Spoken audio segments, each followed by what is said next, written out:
Direktor Kancelarije za Kosovo i Metohiju Marko Đurić kazao je da otvaranje pogona za preradu i pasterizaciju voća i povrća predstavlja simbol za održivi opstanak na Kosovu.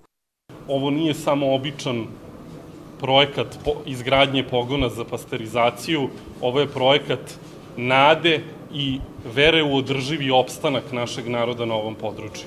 Ovde ljudi sami privređuju, sami stvaraju svoju budućnost.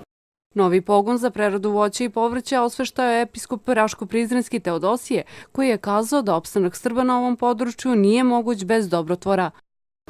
Ovaj poduhvat zajednički pokazuje da mi ne okrećemo leđa onima koji bi želeli da nam vide leđa, koji bi želeli da nestanemo sa ovih prostora naših vekovnih ognjišta.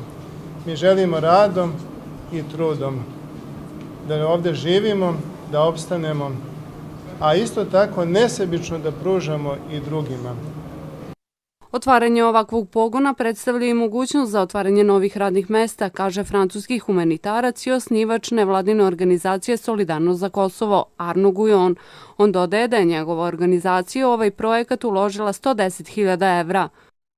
Jedan deo proizvodnje će se takođe plasirati na tržište kako bi se finansiralo 11 novootvorenih radnih mesta koje ovaj projekat donosi. To je mnogo, to je dobro, znači da 11 porodica će moći u buduće da rade i da žive od svog rada, a ne da žive od humanitarne pomoći. Otvaranju pogona za pasterizaciju voća i povrća prisustvovali su i gradonačelnik Novog Sada Miloš Vučević, kao i predstavnici Srba u kosovskim institucijama. Direktor Kancelarije za Kosovo i Metohiju Marko Đurić i gradonačelnik Novog Sada Miloš Vučević će u toku dana obići i Veliku Hoču.